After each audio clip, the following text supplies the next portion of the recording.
Story 1. I enjoy most of the Reacher books, but I am shallow and easily entertained. Story 2. Thesaurus. Excellent, brilliant, amazing, first class. Story 3. The first Law series was a 10 out of 10. I was glued to every page. Story 4. To Kill a Mockingbird by Harper Lee. It seemed like a story from the past, but every chapter and every action of Atticus Finch made me read on. This is one of those books that makes you laugh, cry, and think about justice at the same time. Story 5.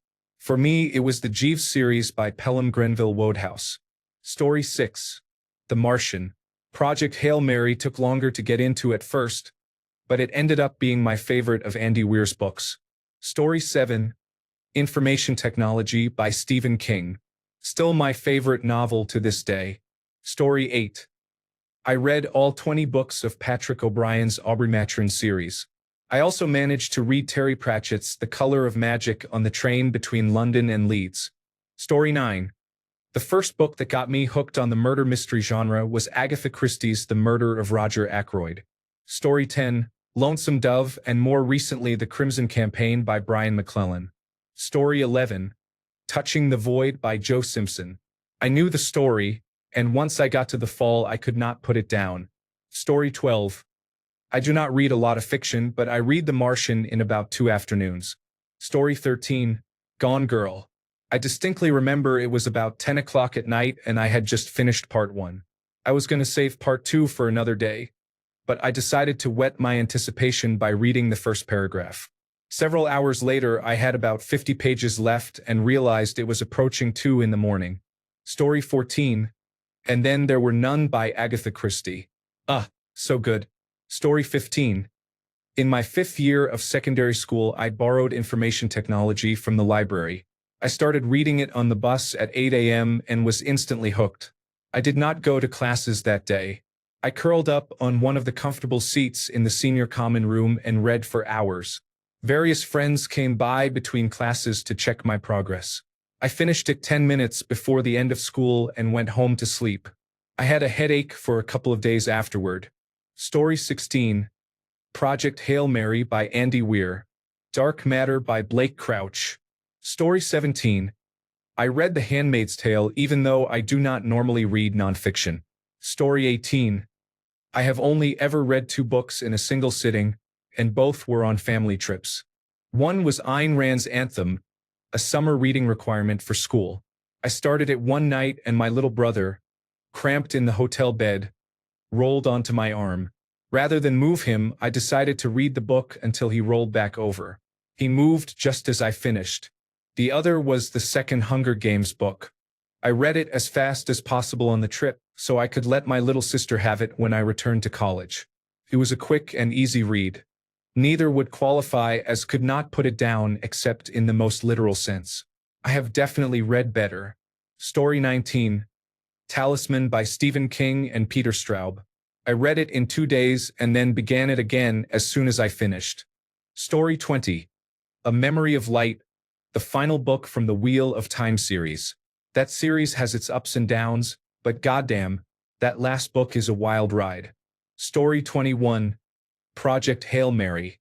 That book is like one giant experiment. Story 22. Malazan Book of the Fallen is technically 10 books, but once I started Gardens of the Moon I have not stopped. Story 23. Risa I Augusti by Gudrun Poswang. The title translates to Travel in August. I read it once about 20 years ago and still think about it often. I am 33 now and was probably too young to read it. Story 24. I have read almost all of Dan Brown's books. I read The Da Vinci Code and couldn't put it down. Story 25. A Song of Ice and Fire. I threw the books across the room a few times, but then picked them back up. I also had fun with Fourth Wing. When I was young, it was the Fear Street books by Robert Lorenstein. I could not get enough. My mom caught me many times staying up too late reading, but she never got mad. She was just happy I was reading. Story 26. Sex, Lies, and Headlocks. An Unauthorized History of Professional Wrestling. I felt sad when I finished it because I had nothing left to read. Story 27. The Last Hour of Gan. I would never have read this if a thread had not recommended it. I have read it more than 10 times. It is amazing. Story 28. I want to say Blood Meridian, but I definitely had to take a few breathers throughout. It is a great favorite. My affinity for It Will Never Die. Story 29. Mr. Nice.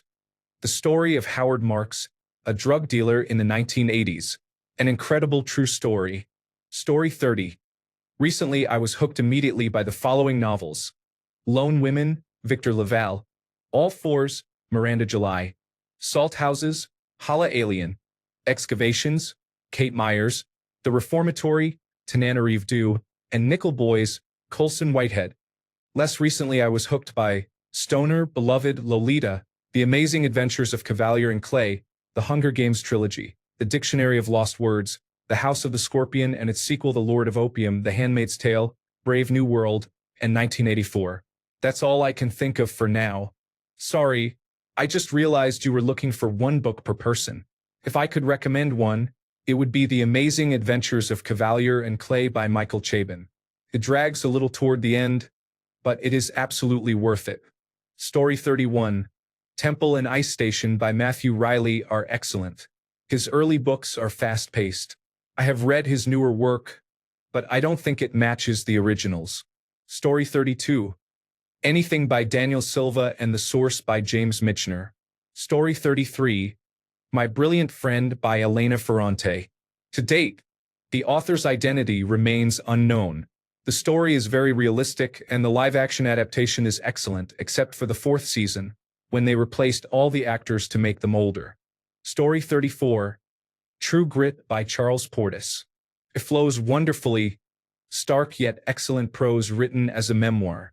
Vibrant, engaging characters, strong moments of tension, and a real dry humor. Plus it is not particularly long, so I was extra motivated to keep going. If you have seen the Coen brothers film, it is surprisingly similar tonally. Much of the dialogue feels like their work and is often lifted directly or in spirit from the book. Story 35. House of Leaves by Mark Danielewski was fascinating and as creepy as hell because of its central narrative. Story 36. Uglies by Scott Westerfeld was assigned reading in high school. I read it from Monday to Thursday. I had my mum buy Pretties and Specials on Friday and finished both by the following Monday. I read extras from the library during lunch that week. It advertised Peeps, so my mum bought that the next Friday and I read it that weekend. Many of the girls were into Twilight at the time, so I felt superior about how realistic the vampires in Peeps were. Story 37. A Stranger in a Strange Land. I finished it in a week. So deep and strange. I still think about it from time to time. Story 38. I just read the Persepolis graphic novel and it was amazing. The film did not do it justice. Story 39. Addie LaRue. Oh my word, I bought 2 versions of the book. Story 40. Watership Down. Such brave bunnies. Hazel. The fields. They're all covered in blood. Story 41. When I finished Dune, I started reading it again the next day. Story 42. The Little Prince. I read it every year, and each time it moves me in a different way. Story 43. Read The Alchemist in one sitting on a nice summer day. Story 44. Dungeon Crawler Carl. All 7 books. I couldn't put them down. Story 45. Dungeon Crawler Carl. Once you hop onto that train wreck, you cannot get off until you finish the last book. Story 46. Right now I am reading The Punch Escrow and cannot put it down. Story 47. The Devil of Unrest by Eric Larson is about the lead-up to the Battle of Fort Sumter and how absolutely useless President Buchanan was. Story 48. The only book I ever started but did not finish was Game of Thrones. It jumped around too much. I tried it when it first came out and I never watched the television show either. Story 49. Cody McFadden's books, including Bloodline and others, were great. Unfortunately, he passed away. Story 50. 13 Reasons Why. I finished it in one day, not even exaggerating. Story 51. Spooks by Joseph Delaney.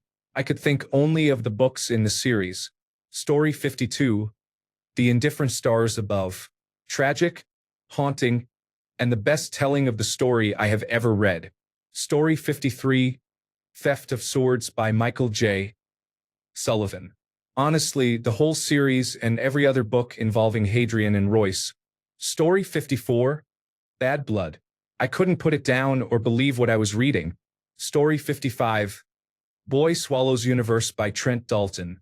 It is written so well. Story 56, The Red Rising series and more recently Under the Whispering Door. Story 57, Good Samaritan. I just could not put that book down. It had me hooked. Story 58. I read Deathly Hallows in about 12 hours because I was worried it would be spoiled for me. I banned myself from the internet, television, and phone until I finished it. Once I finished, I immediately read it again to catch the things I had missed the first time. Story 59. I was so addicted to The Godfather that I read the entire book in 4 days, laughing out loud. Story 60. Crooked Little Vein by Warren Ellis. Possibly the weirdest book I have ever read. Story 61. All of them. If a book is bad, I will still read it so I can accurately talk shit about it to friends. Story 62. Departure 37 by Scott Carson. I picked it up last week intending to read for a few minutes and couldn't put it down. It's part science fiction, part Cold War history, and full of surprises. I think it would make a great movie. Story 63. The Keep. In the beginning, I thought it was a vampire story. It is not. It is much scarier. I stayed up most of the night reading it. Story 64. Heroes Die is by Matthew Woodring Stover, author of the Star Wars Episode III Revenge of the Sith novelization. When I reached the 2/3 mark, I could not put it down until the last page. Most of his books and short stories are like that. Story 65, The Dark Tower series. This was about 20 years ago. I even called out of work for a week, saying I was sick because I did not want to stop reading. Story 66, Old Man's War series by John Scalzi. Story 67, Roots, Seabiscuit, To Kill a Mockingbird, and Lords of the Realm. Story 68, The Lord of the Rings, The Player of Games, The Hitchhiker's Guide to the Galaxy.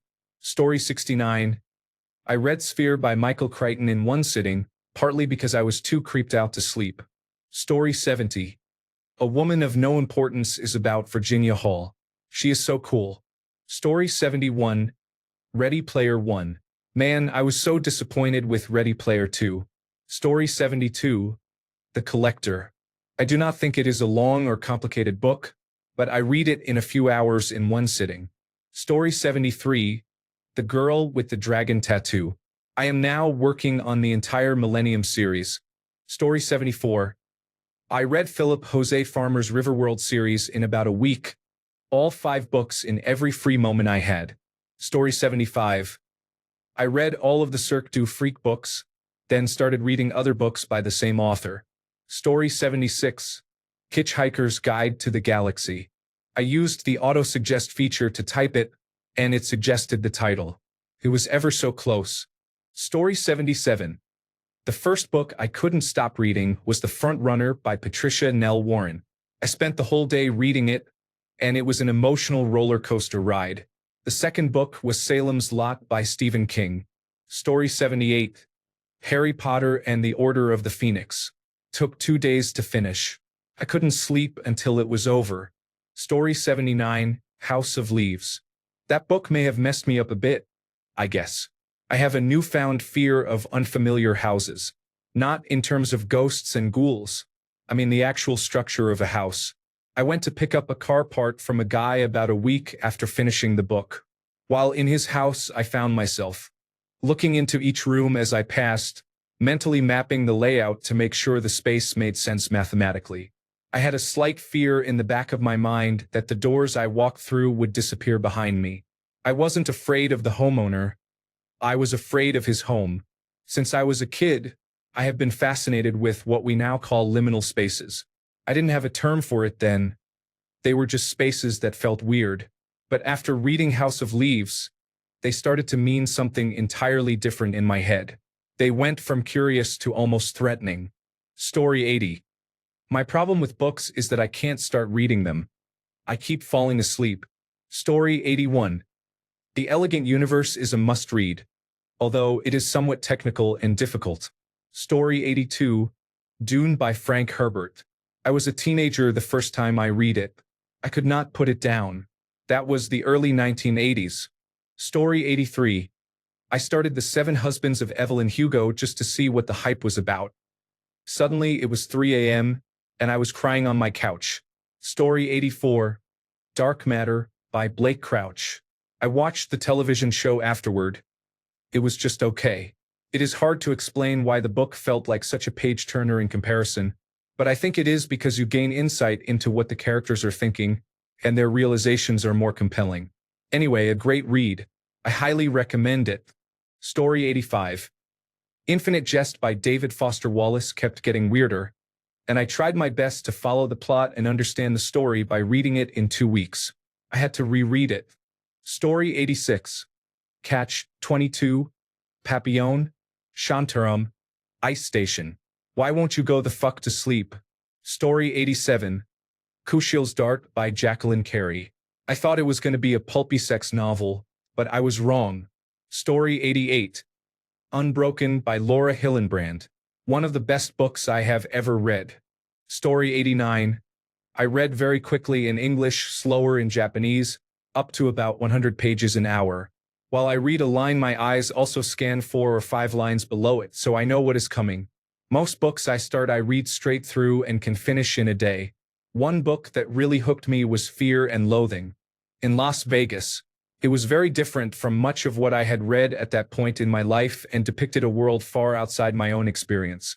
The person I was dating at the time was very into it and had highlighted phrases that seemed completely random to me, which made it even more strange in all the right ways. Story 90. I struggled to put down The Count of Monte Cristo. It is such a great book. Story 91. The Maze Runner series, especially the first book. I read it in French about 5 or 6 times and in English about the same number of times.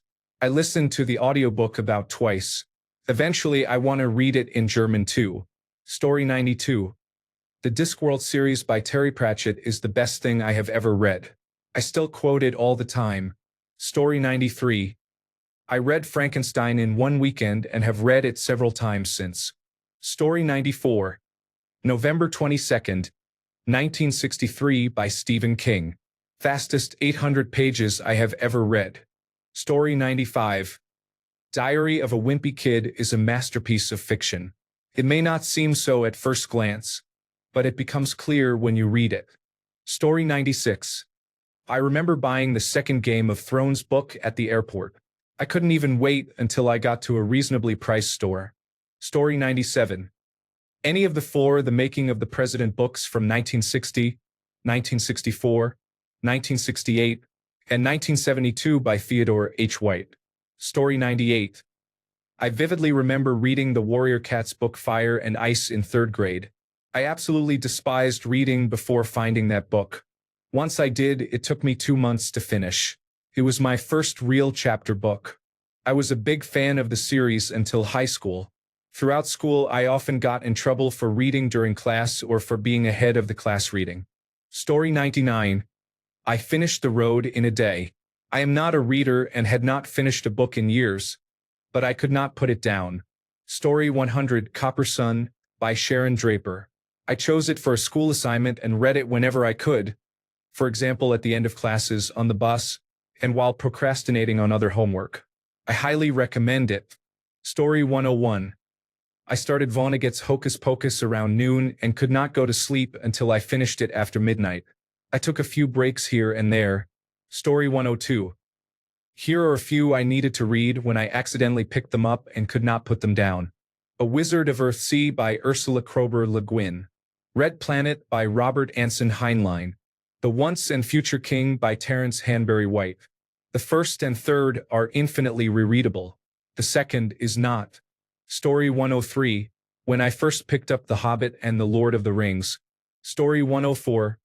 I reread the Harry Potter books. I was surprised how quickly I went through them. I am now on book 5. Story 105.